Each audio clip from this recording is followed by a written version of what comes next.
for the past 2.5 years. It's been a marvelous experience. So many interesting people, and wish we'd had so many more to fill in with. But in the meantime, we'll be moving on to the climate crisis. But this is our last elder interview with a most wise and inspirational soul. And we are very excited to be with Gail Ransom today. And I'm going to introduce this amazing person, and then we'll dive into an interview. And after the interview, there'll be plenty of time to ask her questions and have her elaborate on things that you've been interested in, and just unfold it in any way that your heart's desire. So, along with Penny Andrews, I've had the very great pleasure of working with Gail for the past 2.5 years on this Elder interview series. And well, I thought I knew her well until I looked at her CV in preparation for this introduction, and wow. I mean, I could spend the next 90 minutes just recounting all she has done with her life, from Yale University Institute of Sacred Music to UCC ordination, on to Doctor of Ministry with Matthew Fox, richly interspersed with numerous church positions, including Director of Religious Education, Children's Minister, Minister of Taizé Prayer, Sung Prayer and the Creative Arts, Director of Christian Education, All Faith Chaplain, and leader of a weekly interfaith worship jam, which has now been aptly renamed Mystics in Motion, which I think is a very cool name. Anyway, she has also composed original songs and chants and musical programs. She served on nonprofits, organized conferences and symposia. And as if that wasn't enough, Gail has also served on the Creation Spirituality Community Board of Directors. She's most recently completed an eventful and very productive 4 years as CSC president, and she is co-founder of this Elder interview series. So Gail is a most fitting and deserving final interview, and we're very excited to have her here. We could easily dedicate this entire hour and a half to Gail's CV, but we would miss the spirit of this amazing woman, and that would be a big mistake. This is how Gail describes herself. She says, "My journey began with music. Music led me to spirituality, and spirituality led me to wonder about our place in the universe and how to celebrate being a conscious, grateful, and co-creative part of the slice of life I've been invited to live." Very, very sweet introduction that she provided us. Anyway, so welcome, dear friend. It's an honor to celebrate you. Truly. Thank you, John. Thank you. How does this moment feel? I have just really, it feels momentous, and it feels just bringing everything together in thought. You know, you live your life day after day, and it rolls along, and you do one thing, you do the next thing. It's good to reflect. That's part of being a part of aging, isn't it? Yes, it's a wonderful, rich experience. Yeah, take stock of our lives. Yeah. Can't wait to hear all that you have to say. So let's start with the beginning. You know, music. Music was the beginning of your quote, and music, was it central to your growing up experience? Oh, yes. Music was in our family. Everybody played something. We actually had a family quintet, which was my mother on piano, me on cello, my father on violin, my one sister on violin, and one on viola. Seriously, we played very simple songs in our living room, at least 4 Sundays once. So, no, we were there, and we went to, mostly, my father was the executive director of American Camping Association, which certainly made me interested in outdoors as well as the earth, because I got that names of birds from the time I was 3. We really had that as much, but it also meant that we went camping. And so when we went camping, all you do in camping is you sing around the campfire, and you make up harmonies, and you sing in rounds and cannons, and it was just a part of life. How lucky you were. Oh my goodness. Yeah. Were there any early indications that you might become a very talented musician all of your own? Oh, yes, I suppose so, yes. Well, I did this one thing, you know, being a woman and growing up with all those messages about what you can and can't do growing up. One thing I remember was my piano teacher. I had a book that I was supposed to finish, and to study, and she gave me the second lesson, and I took the second lesson, and I could play it easy, so I played the third lesson, and before I knew it, by the end of the week, I played through the whole book. You know, so, do you know what I did when I went back? I played intentional mistakes on the second lesson so that she would not know that I had been bad and gone ahead and played the whole book. So she wouldn't abandon you because you're already too good. Yeah. Oh my But goodness. I wrote a musical of sorts in fourth grade. It's a fourth grader's musical. And I wanted to write music. And I was a folk singer, and I wrote songs in high school. And I would stay up late as part of the creativa, up in the dark time at night, and write meaningful songs about life. So it was always there. Wow. It sounds like it really just flowed out of your soul. I mean, was it more emotional or spiritual or mystical, this deep connection to music? What was happening for you? I would say that I think it was just natural. Uh-huh.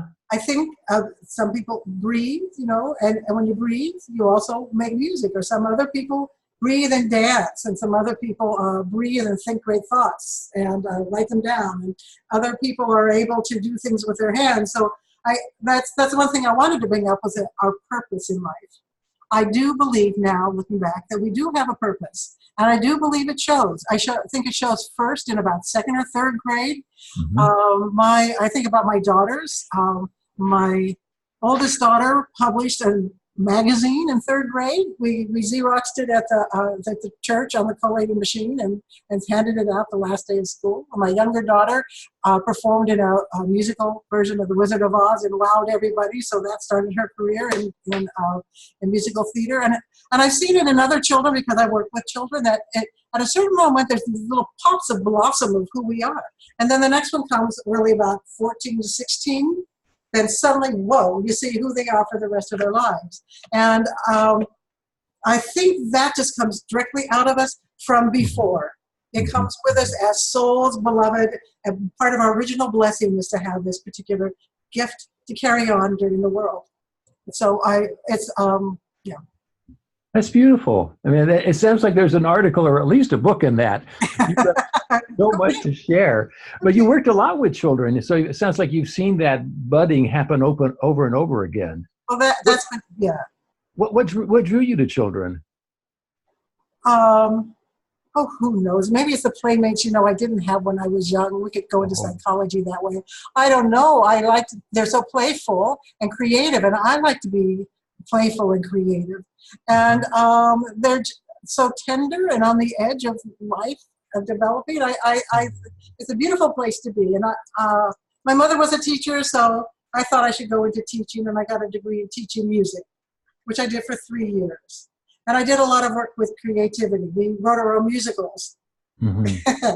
And then when my first church, we wrote our own musicals. I thought it was a great way to Did you remember any of those special creations, whether a folk song or a music? Does one come to mind? Well, the high school musical was called Trouble in Detroit. Trouble in Detroit. Now, that back when Motown was big, right? And Jackson 5 with little Michael Jackson. So we wrote a musical about that. Do the hall strut. Do the hall strut. I mean, the kids made it up, and then they made up a hall strut. And, it was great. It was very cool. Awesome being. Yeah, it was good. And then we used usually Snoopy characters in my first church that I worked with children. And that was after I went to seminary. And that we used those characters because that was what was in the culture then. And we wrote little musicals, and they wrote a wonderful songs, fabulous songs. Oh, the kingdom of God is like a mustard seed that starts off very small. And every day when years go by, it grows so very tall. It grows so very tall. It's great. There's another verse to it. Oh, you need a lot of love and some care and some power. It was just happy, and the kids were really good. I found a way to get them. If we got the first line, all other lines fell in place. So I had a method. I was watching the Mystic Jam on YouTube on the various Facebook posts that you guys have done, and there you are again doing the same thing with big people. Right, yeah. With grown-ups, and getting them not only to sing but to dance and move in circles, and it's wonderful. Oh, thank you. Yeah, well, again, we could be like kids when we lead the Mystics in Motions, which we do every Wednesday night, which is creation spirituality based. And there's a whole lot of creativity on that. We play with I'm not the only, we believe in what we call flat leadership in creation spirituality. So we have a shared leadership. We meet together and we shift the leadership from one person to another. So I'm telling you what all of us do together. And sometimes we do Play-Doh, sometimes Play-Doh with pipe cleaners are really, really, they give you a lot of expression. We've thrown paint against the wall, we've done dances, we've done a collective poem. We do a lot that we kind of take the creative arts to explore the wisdom material of the day. I thought you were talking about Plato, the philosopher. I'm glad you clarified that. You didn't throw him against the wall, did you? No. Is there a particular moment in that creative process that really stands out for you, or it just transformed the group by getting them chanting or singing? Well, play and laughter opens everybody up. So let's not get too serious. But what I think about creativity is mysticism. It is a way of participating in the divine flow of everything. It is in those moments when you're just moving along and everything's working and everything's in tune or I'm singing and we're improvising and it's just flowing all out of my mouth. I'm not thinking about what I'm singing. I don't even know who's singing. It's just coming out of my mouth because you get in that zone and you get into that mystical place where I believe that we exceed this life as we see it as a physical life and become part of that creative energy of the universe. So absolutely. I mean, you really enter the flow and it's bigger than you are. And if you just give up all control, it begins to live you. It's glorious. It's wonderful. Yeah. You never want it to end. It's so wonderful. No. I think that's why in the men's movement, we would drum for hours and hours and days and nights, because after a while you could watch yourself drumming and it wasn't you. It was just happening. And it was and you just lifted out of yourself. It must be much the same as for you. Yeah. Yeah. Wow. So sounds like this is a real central to your spirituality, this creativity and surrender to flow. It is. It is. When I went to Yale is when I ended up putting those two together as creativity and spirituality as something I wanted to study as the intertwining of the two of them, because it was the Institute of Sacred Music, Worship, and the Arts. So that's where I didn't play the organ, and I wasn't going to take the course about how to conduct from the console with one hand while playing with the other hand, which is something organists can do. Yeah. But I was writing music. In fact, when I was cleaning out my basement just now, a few days ago, I got my thesis from my master's thesis from those 2 years there, and it was called Angst and Alleluia. And it was about how the dark had to balance the light. Wow. You were made for creation spirituality. And then 30, 40 years later, here we go. Yeah. And some of the professors were really concerned about me because I read Sylvia Plath. That's some dark I could find. So I read her, and they were worried that I was, going off the dark end, and I was. Yeah. Well, but you have to go to all four quadrants. Yeah. Yeah. Wow. So what happens next as you let this unfolding of your story evolve in this moment? What comes up for you next? Well, I am at a change point in my life. I just finished being president of Creation Spirituality Communities, and my oldest daughter is having a baby. And so I'm going to, that changes my life because I'm kind of like, moving around her life and that little life now and see how I can be of help. And she lives in Boston. I live in Pittsburgh, Pennsylvania. So there's going to be some traveling. And so it does make me shake off some of the things that I've done before. I can't continue to do everything. Yeah. And I'm trying to downsize my house, but I don't know. You get rid of one pile and two more pile up in another place. But I'm really trying to lighten it all so I can move more lightly. Sounds like you're shedding an old skin and giving, finding a new one underneath it, coming into a new feeling for your life or a new expression of your creativity. But you don't know what it's going to be, but it's a threshold. Well, I really hope I get to write music some more, and I would like to write reflections I've done that all my life. I've been writing all my life, particularly since my journalist daughter was born. When she was born, that was born out of me. And I've been writing those, and I'd like to write some more, but have it matter. A lot of people are writing blogs, so is it helpful, or is it a place to put these thoughts? And where might I put them, and how might I do that? I'm not sure yet. Do you have any reflections that you can share with us today?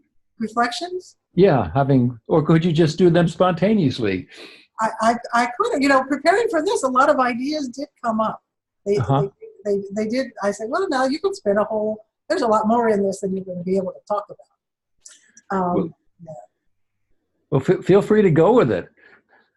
Okay, well, here's something. I wanted to talk a little bit about, I have one more thought about that, about a new life. Oh, but I'm also returning home. As you know, we do that. Part of our elder journey is to return home, right? So I am returning home in a different way, in my daughter's life now, So I've been out in the world a lot, and I'm going to see what happens when I kind of turn more into the family. Let's see what happens. Okay, so here's my my next blog.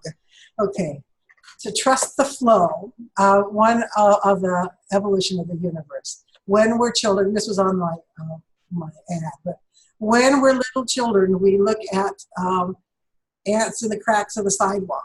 How they sit there, with bums up in the air and looking down and just checking out all the little legs and the colors of the antenna, and everything's really, really tiny, small. And then as life goes on, it gets bigger and bigger and wider until by the time you get to our eldership, you're looking at the whole swath of creation, all of the cosmos, and what does it mean? And what is our place in it? And I think that's a beautiful flow. And it's not that one replaces the other, wrong concept. Having been a mother and having been a Christian educator, I see how we flow from one to the other, how each one evolves beautifully to the other. Hey, Penny. Hi, Penny. Hey, Penny. Long story.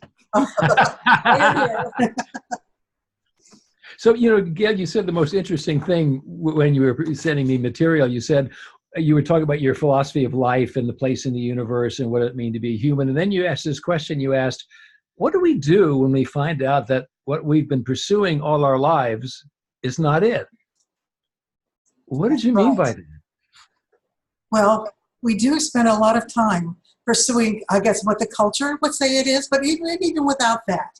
We get kind of an idea about what our lives are about, or maybe an honest inclination about what our lives are about, and we start pursuing them, and we get go to school, and we read some books, and we get a career. And for me, the whole idea of the career is, what is your career going to be? What are you going to be in the world? And we follow that through, and I don't know about anybody else, but I get a little bit driven by it, and you feel like there's a panic to our world because we never know about survival. We can have it, but if you lose your job in a corporation or in many places, you don't have it. So that's very in some ways hostile. Our culture is hostile to humans in many ways. So, but we keep on buying on it and trying to get it right so that we'll be saved and that we'll be accomplish something important in the world, make our parents proud, or satisfy our own ambitions. And you get all the way through, and I finished my whole career and all these things that you read about that I've done, and I said, but this is not what it's about. It's about the journey that you have of your soul while you're doing everything else. And so you start with your soul, you end with your soul, but all this work affects that all the way through your life, and sometimes we don't notice it, but it's wiped away. Now here I have here's one of my object lessons, as they call them in Christian education. This is a song cycle I wrote. It's called "The Girl of the Early Race Who Made the Stars." I'm totally enamored by a Jerome Rothenberg book called Technicians of the Sacred, where they have all these stories of origin, and I took the ones that have women as the source of the origin. So it's 7 stories of women who are creators of the universe, according to some a tribe or some tradition someplace. This took, I can't tell you how many hours it took. This took so many hours. look at all these pages of hours sitting down. See, and my back hurts, my bum hurts, everything. I'm writing these notes. That's before we had it on computers. Writing. This doesn't matter. Nobody's ever going to sing this again. This is hours and hours and hours. Well, was it a waste of time? Well, if you're thinking about, I wrote music in order for people to sing it and people to clap when it's done, then that was a waste of time. But I wasn't. I was participating in the mystery and the majesty of these origin stories that are written by women, and I was celebrating them, and I was being part of the creative life of the universe. Yeah. And while I was doing that, I was churning it up. I was being God in my dining room. You were birthing yourself. You were birthing life. So again, it's the process, and it's who, and it's the company of the process that makes is it. Wow, that's really, you really nicely described the purpose of life that you've discovered over the years. Of what does it mean to be a human? And well, I saw a joke on Instagram. I like Instagram. So there's a joke, and there's a mother, and she's driving in a car, and she's got a couple kids in the back, and they're rushing, obviously rushing. And she says, no, the child says, I know you have to get me. You have to get me to my next appointment. You have to get me to my next soccer practice so that you will be able to satisfy that ambition of yours, that unfiltered ambition or unfulfilled ambition in your life. And you know what that clicked on in my head is that we have always, speaking of original sin as an attitude, we have always thought that that kind of ambition is bad. Right. Oh, you're bad. You're selfish. You want a lot of attention to yourself. You just want more than you can have. When actually that ambition, I think, is God-given sense of purpose. When you have a drive in you that large that you feel it soaring up and you just have to complete it, that is your purpose. And if that mother, that mother wasn't able to do that, hopefully, like me, she'll have her seasons that she will be able to do that. But it is valid and it's important. And if you don't honor that, then who are we together? Yeah. I've often felt like I had no choice but to do what I had to do. And no matter when I had to do this thing. Yeah. It sounds like that's where you went too. I think the younger generation, as I observe and listen to them, have a little bit better sense of life. Outside the box of Western culture, and I'm hopeful. You've really been a student of the phrase that life is a revelation, not a problem to be solved. Right. That has been a revelation to you all along. Any further revelations? Well, okay. So here's my little object lesson. I don't know if I've covered it or not, but since I prepared for it, I'm going to give it to you. Okay. So here's a glass of water, and here is a pitcher. Okay. So when we're young, the pitcher of water is for pouring water so that you can drink it because you're thirsty, right? A little bit later in life, we're talking about still young, you pour the water, then the mother pours the water, the father or sister, brother, because you're taking care of your siblings, right? It's kind of a communal thing around the family table. Everybody's sharing it together. So it has a little bit more of a purpose beyond just water. Okay, then a little bit later, you begin to notice that how beautiful the picture is. And isn't it beautiful how people have made and put the arm on it, and the water is so clear and it's so beautiful, and isn't that pretty? And all the glass is so clear in the water, and aren't we grateful that we have clear water? And it becomes a source of gratitude and in many ways amazement. And then later on it becomes a source of memory, right? Because now this is a picture that belonged to my sister who died in December. Okay, so this is her picture. So now I'm thinking about her family as well as my family. And I'm thinking about the memories of all the time. So when I pour it now, I'm in the present because I'm pouring water, but I'm also in the past because I'm remembering these times with my sister. And then, or if you don't have that particular story, you have another story to remember. But then it becomes like a miracle. And that's when you get to the mystical thing, when you say, think of this. These little photons and atoms and quasars decided somehow to come together to create this clay that became this picture. And the mountains decided to give this water down its side to splash someplace where somebody can pick it up and bring it to us and to pour it. And how magnificent it is that I can hold it with these amazing hands, also made of photons and neutrons and quasars, material that's been in existence since the Big Bang. All this material has somehow coalesced into this particular moment. And when you're in that moment, then I think you really hit the mystical point, where once again, the sense is the whole of creation. Oh yeah, there's another one after that. And that is once you stop even thinking about the scientific place, the fact that the creation is. Kind of Matthew's isn't, but it is. It's out of love. It's out of potential. It's out of what was I talking about? The enthusiasm. Maybe ambition. Maybe God's ambition. If I can use the word God. So. Wow. I mean, how can it not all be divine, including you? Constant flowering of what we are, and we reach where you're talking about this later point, and you everything is wonder and awe and majesty and amazement, and you go, oh my God, that's all you can say. Yeah, really, and we did this all together for years and years. We did all of this, live this together, and side by side or far apart. It's incredible. Yeah. So what have been the lessons of hardship then, when the life whacks you upside the head and isn't so easy? Well, the 4 paths of creation spirituality, John. Been there. It is true. It is really happens. So you don't want it. You don't want the pain. I don't want the trouble. I don't want to be stopped off of the thing that I'm doing. I'm doing this right now. I got a plan. I really have a problem getting taken off of my plan. I really want to complete what I thought I was going to do and the way I was going to do it. So I get ripped out of that for some reason, or I make a mistake, or something inside of me wells up to just, knock me upside of the head and say, look here, because you need to fall.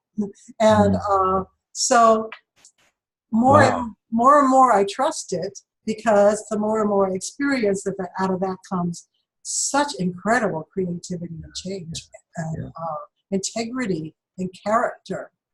Had an enormous blunder in my life. And that is the source of so much of that, repairing from that is so much the source of who I am and what I'm doing now. Now when for Mystics in Motion, we and Tim Coles, I don't know if I saw him here, no, he's not here, is one of our team members. And we have this thing that happens whenever something really spiritually strong is going to happen. The copy machines break down. Somebody leaves their keys at home. Something breaks that you're going to use. Things start to fall apart. And we used to be really upset. Oh no, we had this plan and now we can't do our plan. But now we've come to the point that we just start chuckling because we say, oh, something big is about to happen. Because the energy is so large that it just starts shaking up. Like an hour ago, my internet went down. Some of my papers got disheveled. I was beginning to have, then my daughter and my car, hi honey, had a flat tire. And so all these things started to happen all at once. I said, wow, this is going to be some interview. I think that might have happened in our interview. I think Penny will tell us about that. Penny wasn't here. That was another log. Yeah. So, I like that phrase. How do you say it? You need to fall now? Yeah, you need to fall now. That's very powerful. We do need to fall. Yeah, we all need to fall. Yeah, because you're falling down into the depths of the darkness where it all begins again in a new and fresh way. Yeah, that is the cycle. Because otherwise, if you're just living out the solutions of the last problem, at a certain point it gets so shallow. Yeah. And it's so easy to do, and everything gets in the right place. I mean, everything where I like it, and I'm just kind of moving along, but it's not, it loses the essence of life. Each day loses more. And so evolution is more the moving through those changes. Yeah. Well, looking back, what would you say to your younger self from this mountaintop of experience and wisdom? and all of our younger selves. Well, two things I would say. One is, I know you feel really foggy right now and you can't figure it out. And you can't seem to get it. I never could quite get it. And I thought that was a flaw. But I think the fact is I did get something. What I was trying to get was the culture, which didn't quite make sense to my inner soul. So anyway, so I was, don't worry, hang with it, because at some point in your life, you're going to come across a man who's going to talk about creation spirituality, and suddenly all of it's going to make sense. You're going to be able to talk to all these different aspects of your life. I'd already been really involved in interfaith before I got involved in creation spirituality. And so all these things were actually I'd already done. I had a Taizé prayer pro ministry for 11 years. I did all these rituals where we would touch things and smell things, and people got out of the pews and we walked them into the cathedral, and we put pieces of straw in the manger, and then we would go have communion in one of the crypts and with anointed oil, and it smelled fabulous. And so I was already kind of like in that row, on that row, but it's just Matthew gave a name for everything and told how all the pieces fit together. And the second thing I would tell my younger self is, don't buy so much shit. Where's all this stuff? You're here. I don't know. I wish I'd known. I don't know what I thought. Well, I know. I thought I was putting the clothes of the culture on me. I thought I was trying to become who I needed to become to be acceptable and helpful. So, but I wish I'd been able to tell myself, no, you don't need that. So now I'm trying to let go as much as I can to see what it would be like to be a human in the world. Not a human with all the protection of all the stuff. No. Yeah. Just a human in the world. Yeah. How is that human preparing for the last phase of life, of aging and dying and death? Well, John, there's kind of a glee. It's kind of gleeful. At this, it's loss, there's sadness. But there's also this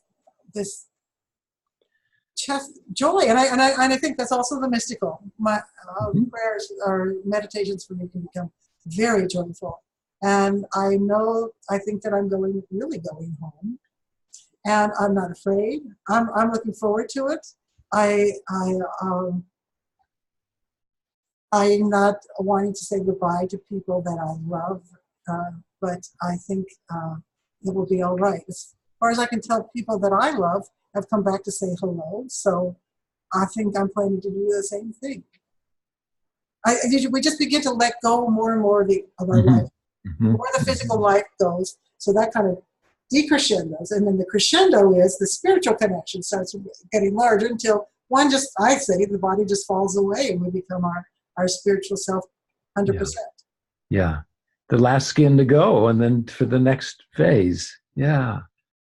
Well, so what are you most happy about or proud of in your life as you look back over the seasons and cycles of who you've been and what you've done? My daughters. Oh, I have to say. isn't that sweet? It comes back to our kids. It is the best thing I've done. They are wonderful young women, and so that is my best thing. That is my best work. If we all allow me to say that, since they all did that work. But beyond that, well, this friendship. Oh, nice message. Huh? What? Nice message. You see the message from your daughter? I love you, Mom.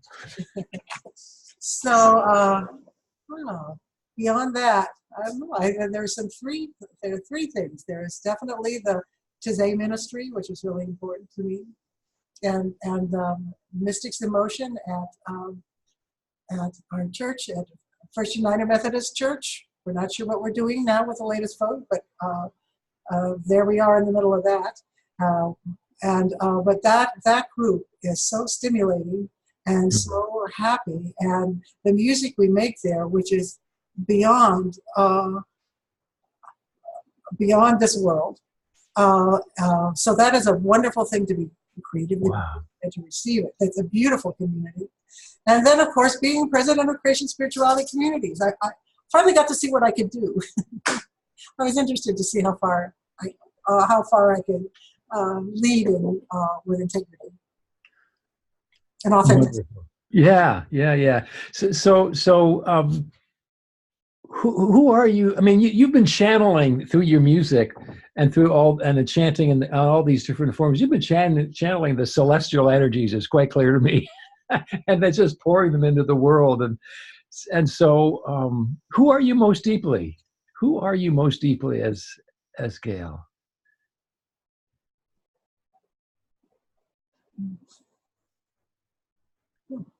Oh, John. Okay, who am I most deeply? Am I going too far to try to answer that question? I am most deeply a very tender person, full of the energies, of the vibrations of joy, and I'm a heart, and mostly my heart. But my brain gets busy, really, really busy. So I think I'm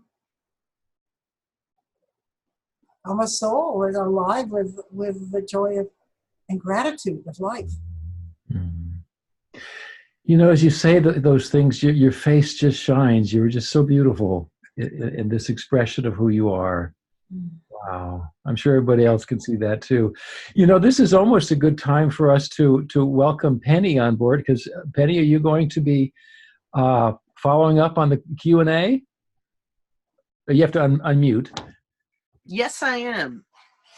And I wondered, because I've experienced it, I wondered if Gail would share a chant or a few lines of some song that transports you.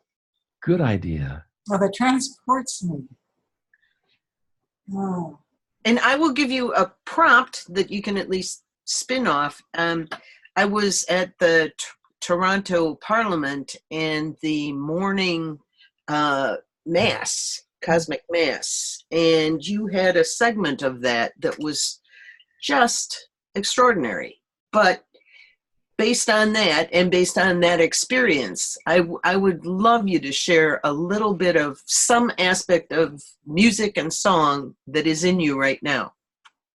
Okay, the one that's in me right now is one that I wrote, and I wrote actually for the choir at the church, but we've often sung it, or we've even recorded it, trying to get it out there. And so, oh yeah, that was the whole thing. You think being a singer, your job is to make recordings, right? And become famous and get jobs to sing someplace, which I didn't say. The job for a singer is to hold the note of the universe that started at the beginning of the universe. My time to sing it is now, and then I pass it on to someone else. And that's the work. That's the work of a singer. It's not making sure that you're at the IC Light Convention Center singing. Okay, so here's one. I'm going to try to turn off my your sound and sing this one, which I wrote, which is called River of Joy.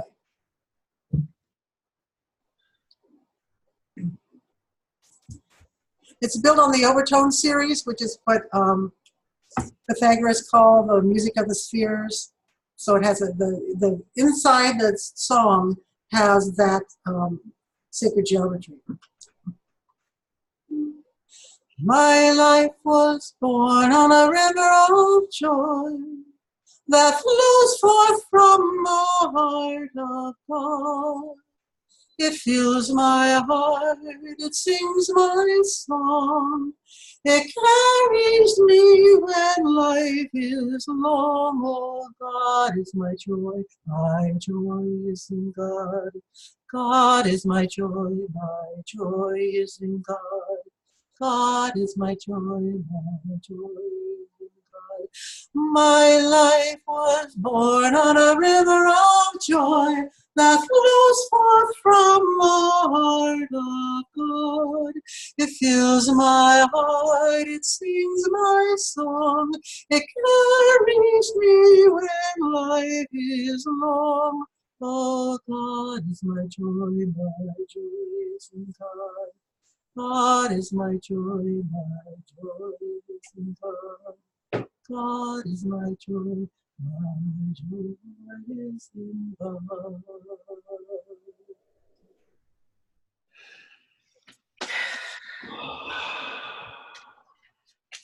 Lovely. Wow. Thank you. Just makes my heart, I could feel it in my gut, to be honest. It was beautiful. Wow. I think I'd like to follow up with a couple questions before we open it, but folks who are listening, if you want to comment as we go along, just hold your hand up like this and it'll be easy to know who's wanting to share. Gail, I know this about you, and there was a call and response from one of your daughters just now about how profound your connection to your girls is. And I wondered if you could speak to the idea of the spirituality of parenting. Oh, sure. I studying Christian education. I'm going to turn the light on here. I don't know. One of these things obviously is a very important moment because my light lost its power right now. Let me get this off.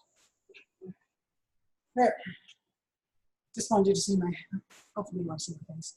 Okay, so yeah, well, the studying of Christian education, I never studied Christian education. I just kept on getting all these jobs in Christian education.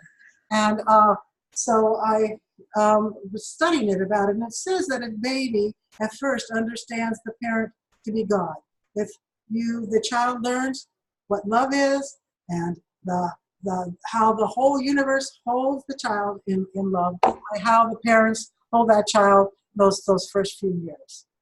So I did a lot of journaling when my first was born, Shira, and one of them was I was trying so hard to think about how I could make sure that I showed her God's love and how she was totally embraced by the universe, until one night when she wanted to get up again, and I just couldn't do it anymore. And I said, well, I guess I can't be God after all. But I think the parent's place is definitely to stand in the place of God, is to offer that love and to offer that affirmation for every single thing that they are and everything that they do, and it's really a holy process.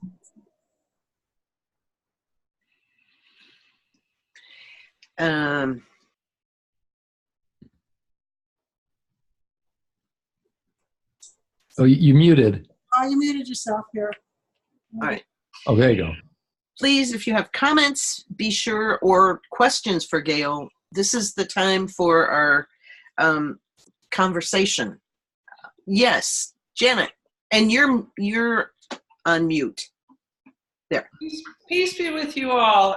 Greetings to Creation Spirituality community. I'm a friend of Gail since our children were toddlers together, and we also were at Yale together, but sort of cross paths there.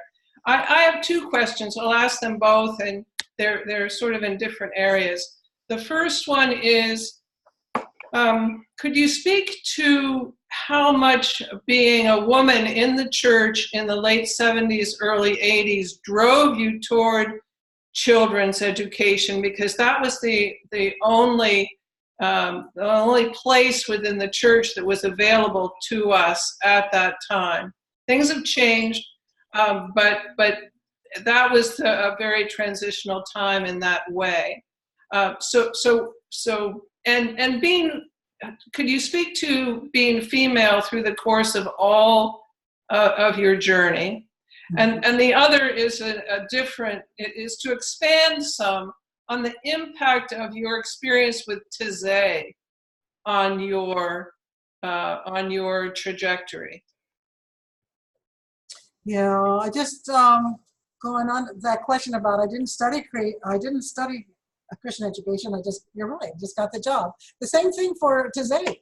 When Bob Chestnut at East Liberty Presbyterian Church, which is an inner city cathedral, asked me about it, he says, I'm thinking about doing a Taizé service. Would you like to do a Taizé service? And I said, sure.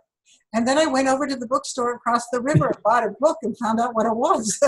Because I didn't know what it was. And so those things, I just began to say that my role in ministry was like hydroplaning on a highway with 3 lanes. I started out on the slow lane, but I'm on a ramp, and I'm going like here. And before I know it, I'm just on this lane, and then I'm ramping in, and now I'm on this lane. And then so then it became truly ordained into the ministry. And I didn't think I would be ordained, and I didn't think that I would do that kind of work. And but I didn't believe I would have the decision-making ability, the administrative ability to be a real minister. But as long so that was part of the joy of being able to be president of Creation Spirituality Communities, because I could experience myself as actually I knew how to do that. I could do that. So the rest of it was Janet. It's a kind of a mix. There was a limits, and in the course of the whole evolutionary tale, of which my story is just a little particle, that it doesn't really matter that I didn't get to be a senior pastor of a large church, that super real minister's role, the real job, because it's just in the flow of it. Each one of us takes it a little bit longer. But also the constrictions that come upon us can give us opportunities for creativity to move things forward in other ways. So there wasn't a place for me traditionally to flourish. So fortunately, I always landed really well with wonderful churches. All 3 churches were fabulous churches. It's not every minister can say that. So where they needed this ministry, it happened to be at a time where they could spend money on that kind of ministry, and they gave it to me to take it and do whatever you want to with it, which is really the best for me, because whenever there's a lot of constrictions and a lot of rules about how it's supposed to be, I start bucking up against them, But this one says, do what you want, make it happen. And so that's like, I'm a pig in mud. Then I know what to do with that. And that was an opportunity. If I had a church straight out of my seminary, then I wouldn't be able to do these other creative things that I did. So I accept that. I also got to be a mother and pay attention to my family. And I noticed that if you're a minister and you preach on Sunday morning, then you're tired in the afternoon, and then you take a nap. I take a nap. And then it's 7 o'clock on Sunday night, and I'm ready for the weekend. Now my family's getting ready for school the next day and work the next day. So I missed them. And I made a conscious choice that I didn't want to do that kind of ministry, because I didn't want to give up that family. I know you can't have it all. So I took what I got, and did what I could with it. Wow. I'm wondering, we know Matt has had a profound effect on you, but what other mentors would you acknowledge? Well, my high school choir director was William Dekoff. He just retired at 89 or something from choral directing. He was a fabulous person. He also directed our church choir. I also babysat for his kids. So, it was it was a small town in Indiana. He was very special. And then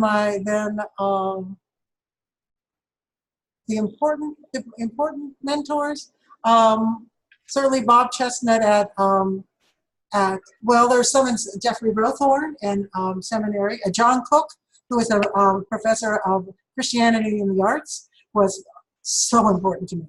I just wanted him to know me and ask me to do things I wanted to impress him and be in his. I wanted to be in his stable of people. So then the minister in New England, in Massachusetts, was Bill Gregory. It's wonderful. Taught me so much. Then Bob Chestnut, who was the minister at East Liberty Presbyterian Church. Had a very good relationship there. And then, of course, the mentor became different at First United Methodist Church. We worked together, but in the ways that we mentored each other, Bob Wilson and Tim Coles and myself. But Bob's place as the lead pastor there made me learn and enjoy being human like no one else has. Oh, wow. Get a hand up. Oh, please, Jeff. And Jeff's mute. You have to unmute. There we go. You're ready. Hi. Oh, I'm Jet. Oh, And- Jet, I'm so sorry. No problem. That's all right. And a longtime friend of Gail, and also a member of Gail's Wednesday night Creation Spirituality congregation. And we are so privileged and gifted to have Gail live every week. So I just would like to be the one to make 2 more chant requests so that Gail could share some of her original chants with the group. And one is a chant that Gail wrote called From the Dark and Fertile Mother, which explores the divine feminine, and it's just so beautiful and profound. And the other one is called Step by Step and Round, and I think that it has a deep meaning that probably has a great application to this interview in terms of changes of life and phases of life. Okay. Yes. Dark and Fertile Mother was the one I wrote because I noticed that most of the chants were about the via positiva. We didn't have very many about the negativa, creativa, or transformativa, the other 3 paths. And so I said about in one of my courses that my paper was going to be writing chants for those other 3 paths. And so you come to via negativa, you got the Dark and Fertile Mother.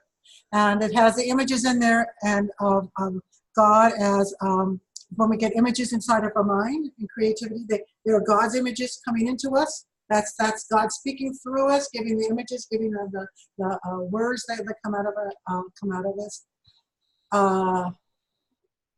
From her image flows our images, from her heart our passions rise. You may not hear those words, so those are the words there. And I have to say, Jet created a beautiful dance for this. It was a fabulous dance that you created with the people who were there that night over a few weeks. So it's really, thank you for asking for that. From the dark and the fertile mother flows the nectar of our life. From her image flows our images. From her heart our passions rise. To her we chase the sky. Oh.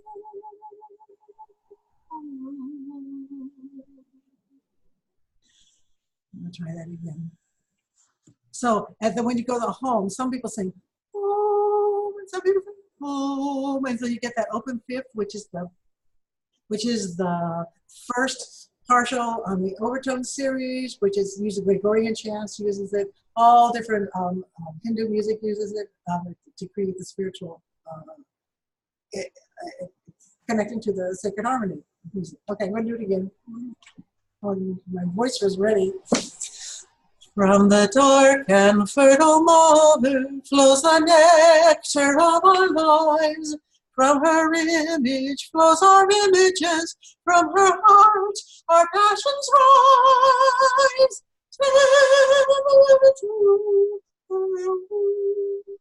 We chase the sky.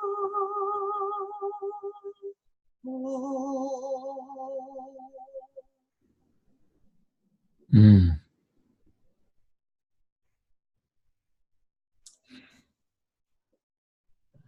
Thank you for that.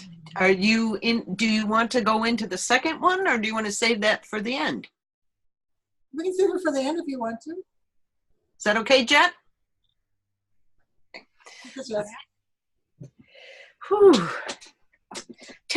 I am very curious because you talk often about mystics in motion, and I'm curious about how it became formed and then where it is now when you have a less formal relationship to the church. How is that going, and what is the juice behind it? I mean, I know you're part of the juice, but what's holding it all together and giving you such joy when you talk about it?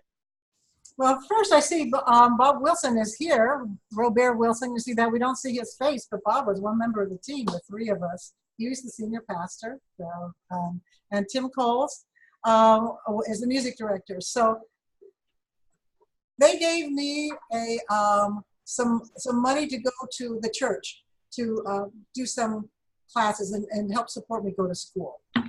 So down with the University of Creation Spirituality. So then they said, well, Tim needs to have that too, then to be equal. So Tim got the money to go someplace too. And I showed him, I said, oh, look, there's a cosmic mass intensive. That's, you could go to that if you wanted to. Because I usually 15 people's lives. And so he said, well, he thought he would do that. And I said, well, wait a second, I really want to do that. Why am I not going with him? Instead of I would decide I would go, and then Bob decided he would go. So the three of us went to California. We went to Berkeley, and we took this course, intensive, on how to create a cosmic mass. And at that time, the church had a kind of the remnants, the frayed remnants of a what do you call those services? Oh, sing a moment. What do you call those the services with the band and everything? You know, one of the services, and they needed to change. They wanted to try something else. So we were in a time of experiment for finding a different kind of worship service midweek than the one that we'd had. And in my heart, I was going, oh, please let it be about creation spirituality. Please let it be about this. This has got to be the way it is. It's got to go. But I had to keep my mouth quiet because it might have gone a different way.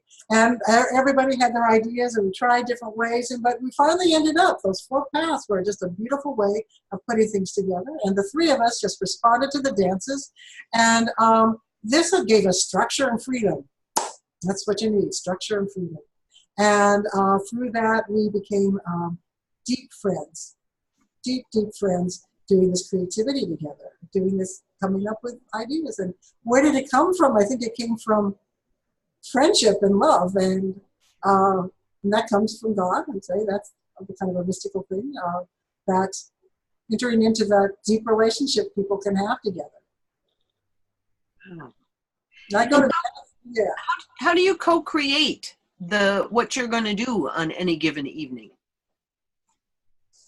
Well, now we meet on Tuesdays, and we take the scripture for the week, maybe, or maybe somebody just comes in upset about something and we need to talk, or somebody's found a beautiful poem by Rumi and we really think this is very inspiring, or so there's many reasons that could be like the impetus of the conversation, and then we just start talking and thinking about it, and always thinking about, well, how could we put this into our bodies and all of our senses, and how is this what our community needs right now? And there literally is no one really leading the conversation.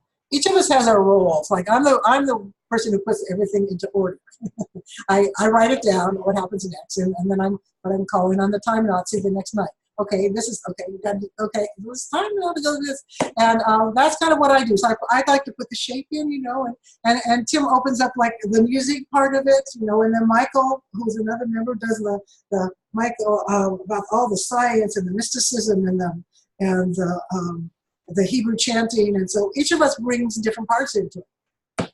So it is really chaos, and one of the best forms of chaos there is. Sounds glorious. Yeah, it is. We miss you, Bob.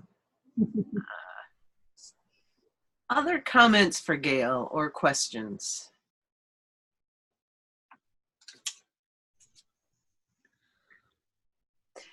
What jazzes you now, Gail? I mean, what gets you up and gets you? I know. I want to acknowledge that Gail's leadership of creation spirituality communities really put that on it leapt scales in terms of connection, and I can't say enough about her gentle leadership style that was totally inspiring. I kind of think you did Mystics in Motion to the whole creation spirituality community. Mm-hmm. In terms of co-creation. Very good. Yeah. So what's your edge? What's your frontier? Well, I'm in one of those deconstruction times. Seriously, um, I thought I was going to move. I thought I was going to downsize, and I put my house on the market, and it didn't sell. But I decided I was going to live on the other side of town, most likely, and I put everything into my storage unit and paid money for people to move it over there. And then 6 months later, I moved it back, and now it's in my basement, and it's all messy, and I can't stand it. And so it's a time of real shifting for me. It's one of those chaotic times that not bad. Chaos is not bad particularly, but it's one of those times that where things are. I'm waiting to find my new footing. I just finished being president. Okay, so Shira, my oldest one, is having a baby. Did I say that in September? So that's going to be big, and I have a lot of decisions to make, and I can't make them until they've been kind of made for me. I mean, I'll know what to do when it's time to do it. So I hope to write. I've been surprised when you say you want to write, then you get opportunities to write. I should have been more. Always be specific. Always specific about intentions. I was up to 3 writing this new website we have for Creation Spirituality Communities, and I said, oh yeah, I said I wanted to write, and I was just writing to get it ready. So, and it was actually what I care about. So I told myself, this is writing people are going to read.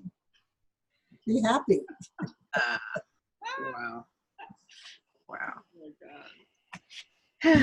Janet has a question? Or Peter had one too. Yeah. Yeah. Peter, then Janet. How about that? Well, I can't say that I have a question as much as she always leaves me in amazement.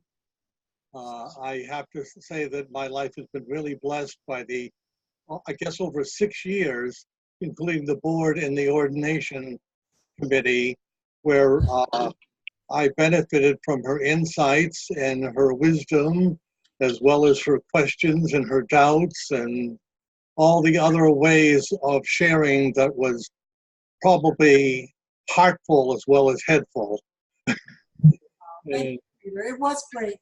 It was 6 years. It was a good time. Yeah, it was good. So I want to say that I never want to lose touch with you. Okay, good. It's so important that while we're all in this cauldron of change, like I'm going through this restlessness and not knowing which is going to open up for me next, I'm a little ahead of you as far as downsizing and getting rid of things, because intentional simplicity, I think, is an important part of spiritual alchemy. Yeah. And you know, Peter, what am I doing next?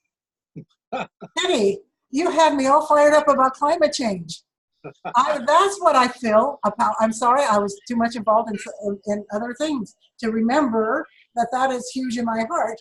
Is climate change. I think that is the thing to do. That is what I want to do. We're doing it as John and Penny and I are going to start on October 3rd is our first one to working with climate change, because the time is now, and seniors need to be present. We have more seniors, more people over 60 now than has ever been in the entire life of the world, in the entire time. We have an army of spiritual warriors. We have people to make a difference, and we're going to explore how and see how we can support the organizations that are already there, but also take it upon ourselves, as Matthew said, do not waste all this golden wisdom, on the golf courses and with long lunches and then naps and just like as if this whole idea that we got our I hope none of you feel that when you left your work that was difficult and hard, and I'm so glad now I can enjoy life. Because part of that purpose is that if we live our purpose, we're enjoying life the whole time. And for me to continue our purpose, to enjoy what we are about, is to keep our hand to the plow, because there is work that needs to be done. And we have so many people and so much wisdom. Now, the wisdom isn't particularly information, it's wisdom. So that to offer.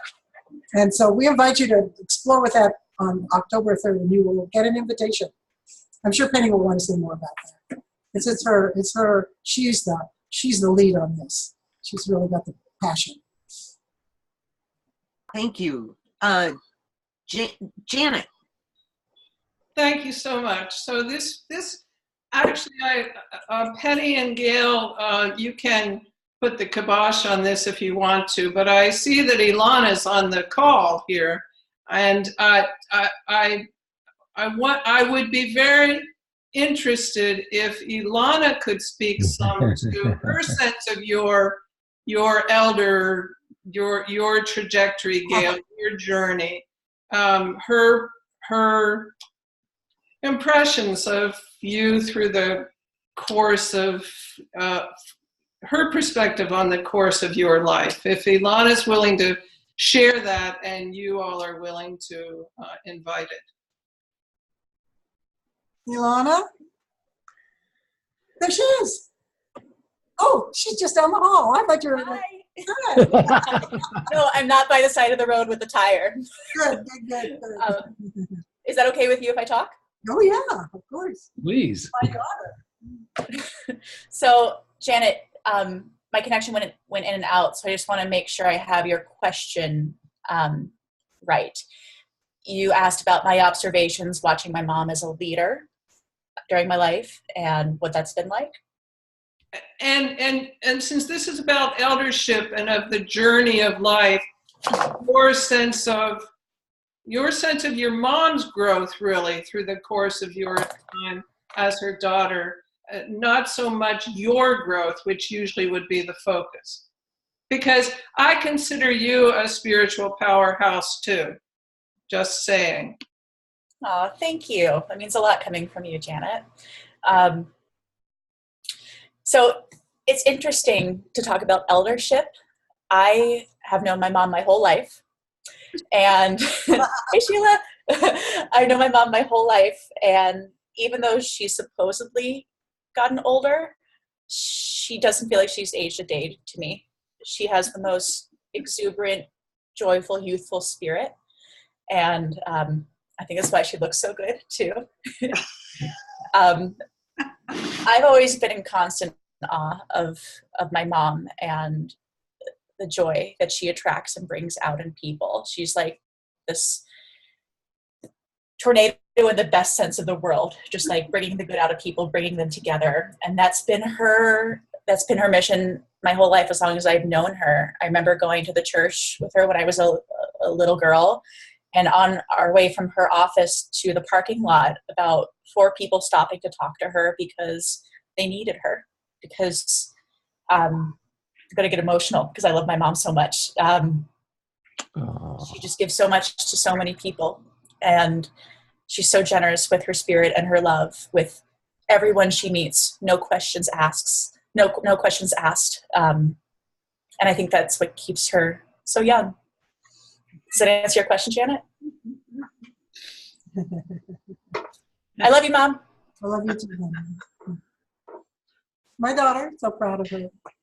Beautiful. Beautiful. And Ilana is a director choreographer in New York.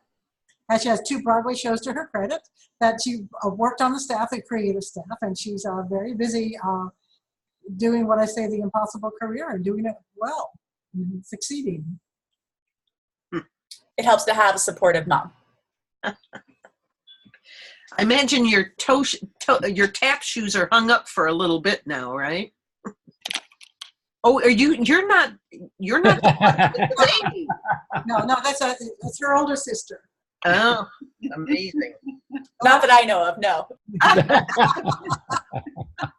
Well, the fertile mother. Ilana has a baby like every few months or so when she puts on a new play. So that's amazing. That's amazing. Other comments,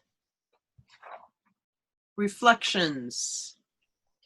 I actually have a question for Janet, if I can throw it back to her. Janet, you've been my mom's best friend for, I think you're her oldest friend, and I believe you two went to Yale together. And so I kind of want to throw the same question back to you. What growth and change have you seen over the course of my mom's career, as long as you've known her?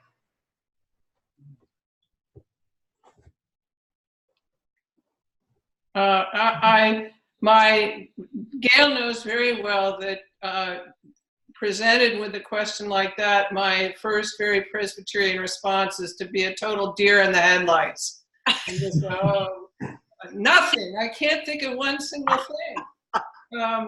That having been said, I certainly absolutely agree with your observation about what I like the canis firmus of your mom's truth in that joy and that warmth toward the world, toward experience, and willingness to share it with others, which then attracts folks to you, Gail, I would say.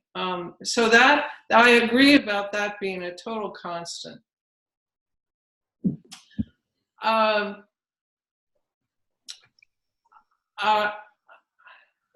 think a place where I've seen what I would call growth in you. I don't know the language of creation spirituality at all, so I can't really speak to in that way. But I have been part of and this is going to make me emotional, of those negative and positive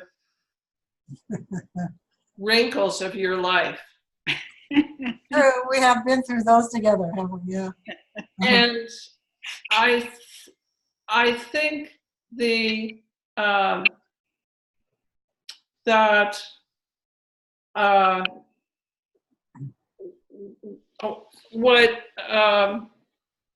what I learned from in that was you're staying with them. You just stayed with them. You didn't flee. Ah. You stayed there to learn what you could from it. And these happened before you had the language of creation spirituality. But you were already, in that sense, living it when I look back. Hmm.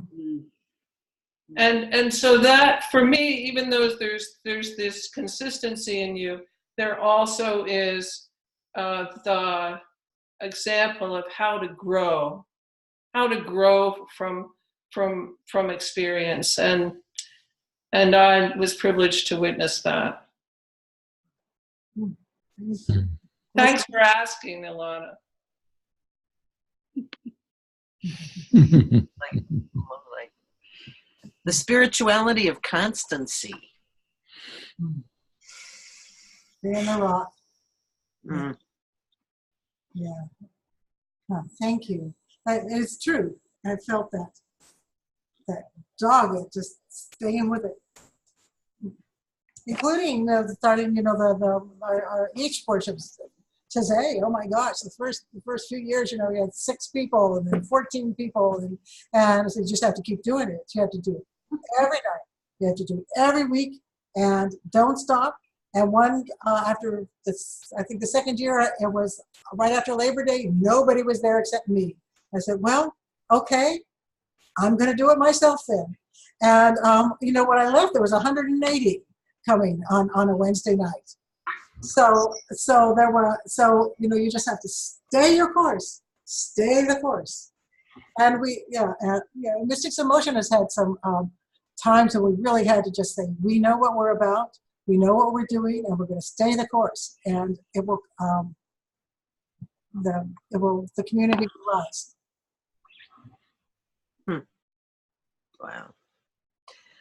What would you say your major contribution to creation spirituality communities has been?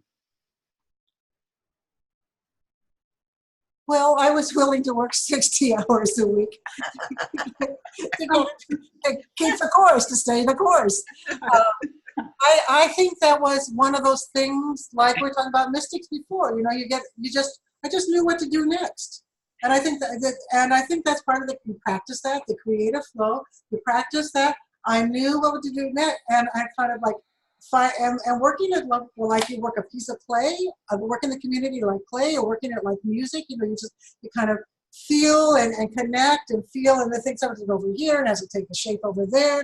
And so kind of just responding. There was a relationship of responding to where we found ourselves. Because it started as University of Creation Spirituality was ending, not as a result of it, but somehow simultaneously.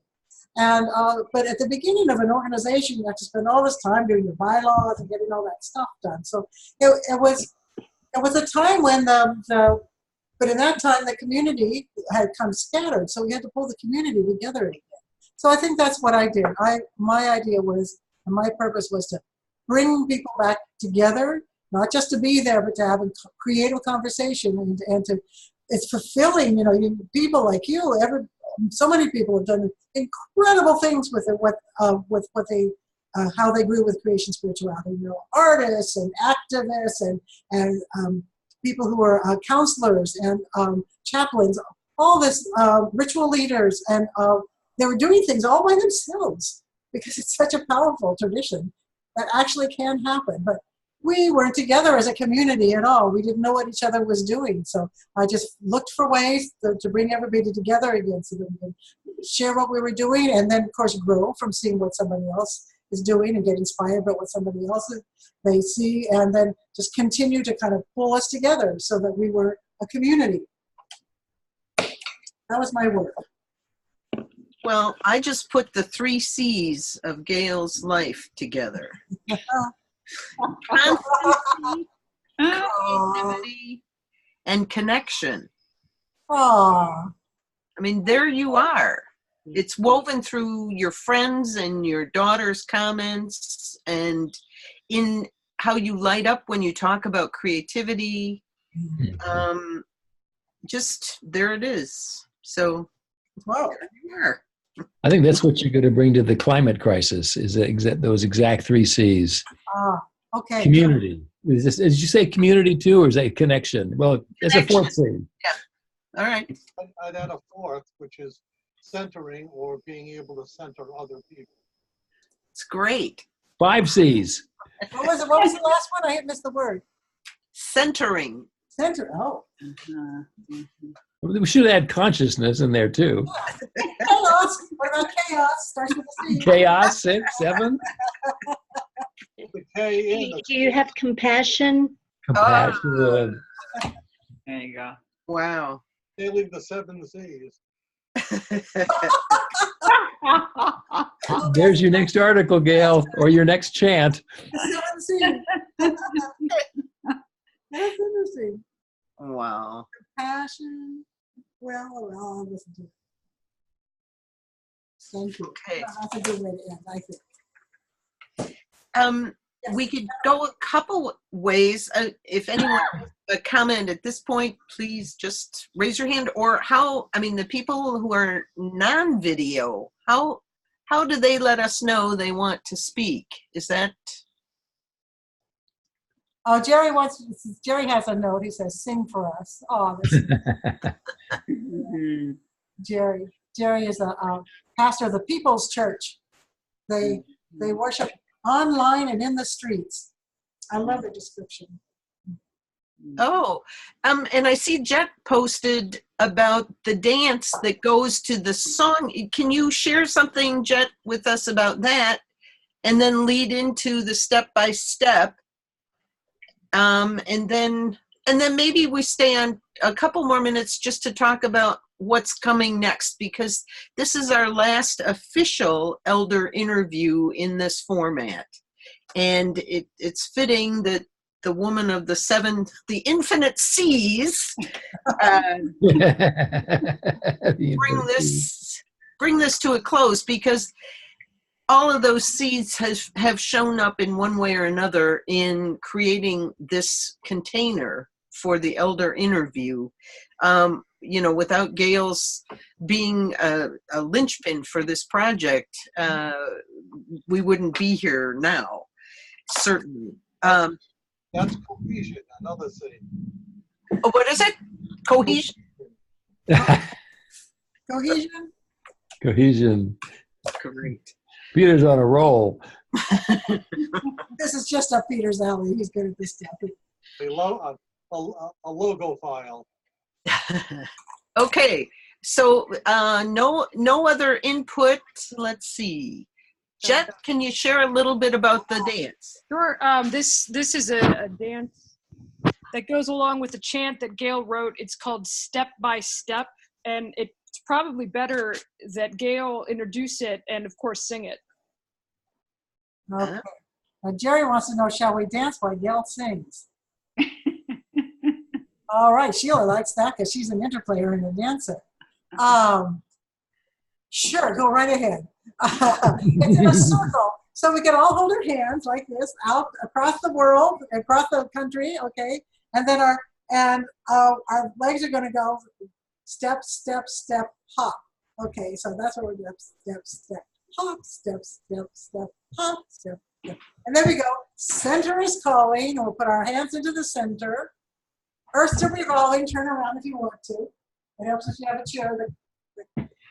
And something lost. Okay, now you put your left hand out. Something lost. Put your hand out like this.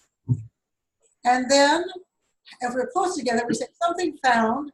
Put our right hand out, and our hands would be on top of our neighbors in the circle. So now, John's big on my screen, so I'm holding hands with John. But okay, and that's how it goes. I'd have to redo the whole camera to dance it on my feet, but I'm just going to do it in spirit. Okay, so here goes the way. Step by step and round, carry me to holy ground. Center is calling, earth still revolving, something lost and something found. Step by step and round, carry me to holy ground. Let's go into the center. Center is calling, earth still revolving. Left hand, something lost. Right hand, and something found. Now we go step, step, step, hop. Step, step, got too many things at once here. Step by step and round, carry me to holy ground. Center is calling, earth still revolving, something lost and something found.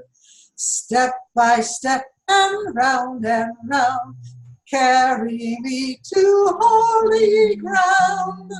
Center is calling, earth still revolving, something lost and something found.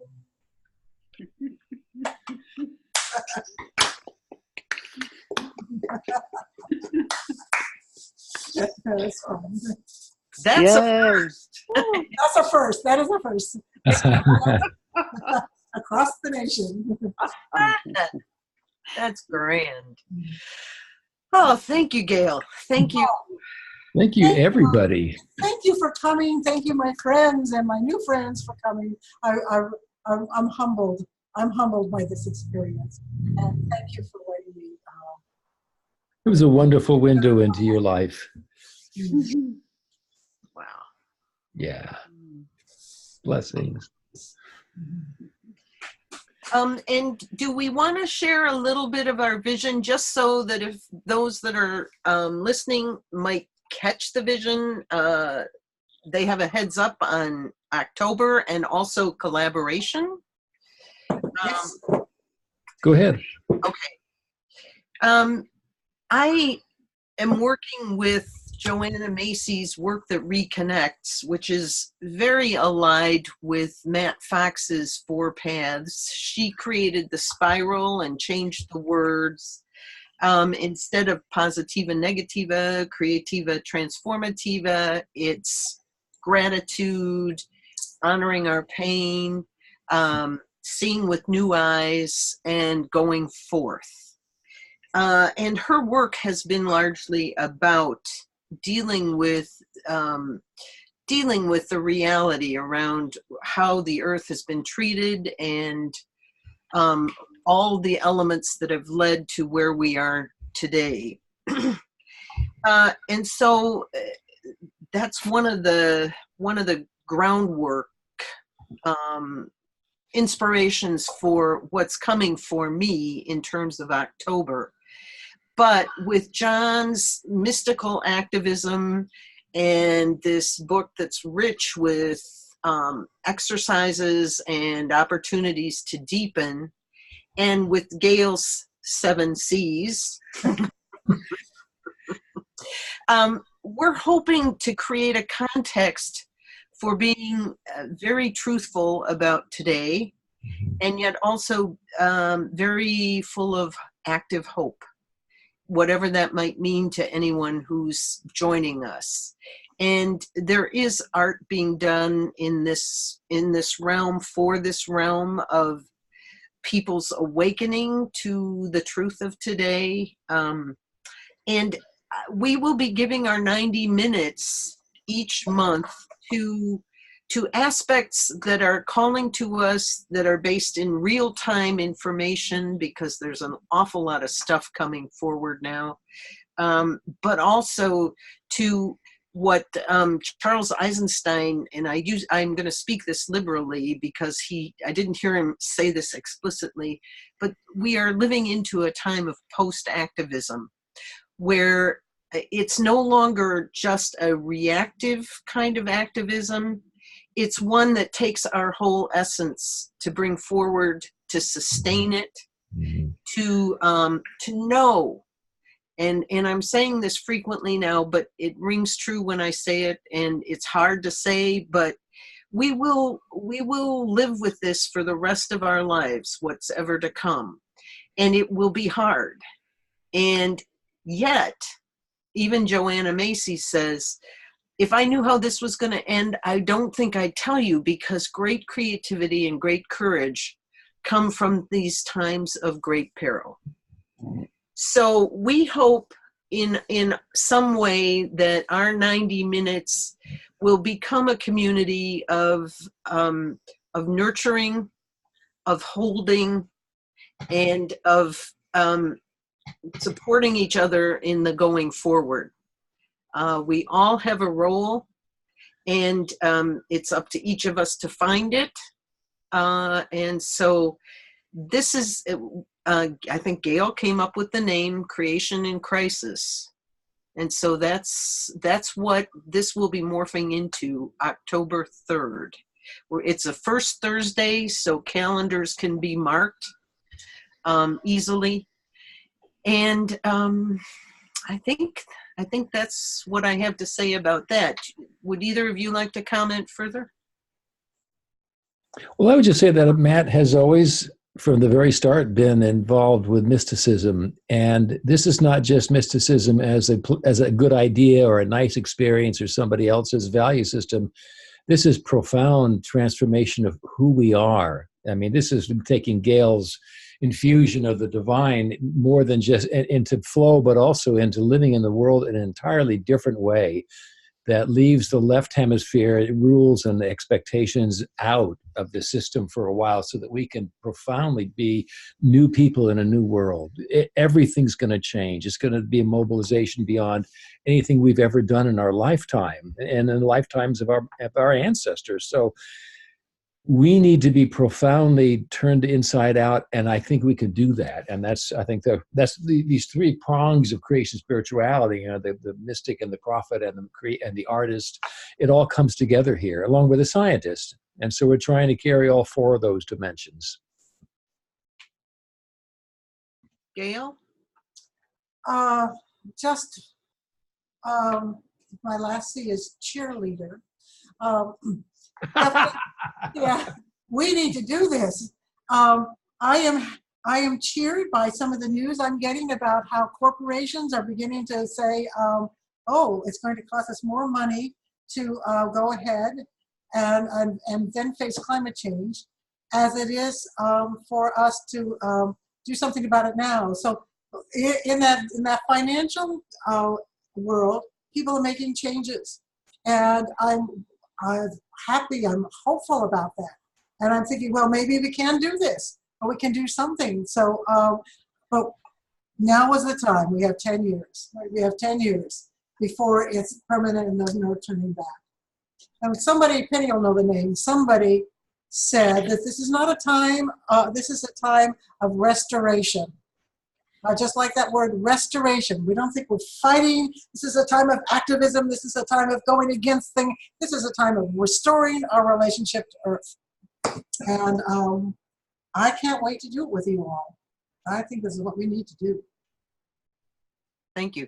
And it is all also meant to be based on an open mic concept as well, so that we won't be bringing everything. It will be, you know, what's in your world.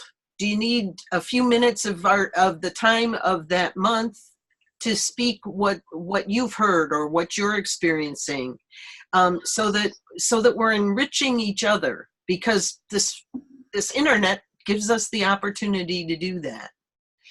And, you know, we would never meet perhaps, or we would never encounter each other, but here we are talking across coasts and everything else. And there's a lot of strength in that as well. So. Well done. Well done. Well done. All right. Well, thank you for joining us on this. You know, now it gets a little nostalgia. I know. 2.5 years of getting the wisdom from our own people. And we hope to have some of them back, you know, to what is their response to this new threat to life as we know it. Yeah. The story never ends. It's just the next chapter. Right. We're entering the next chapter. To be continued. Yes. Their new format. Okay. See you in October. Thank you See you all. in October. Thank you, Gail. What a great glimpse into your life. Yeah, what a wonderful glimpse. This is. I'm going to just have to sit still for a minute and let this in. All right. Okay. All right. Okay, so I'm going to end the meeting then. This is what I do since I find the place where I hit the. Where is it? Oh, there. Closer. She's a closer. Another.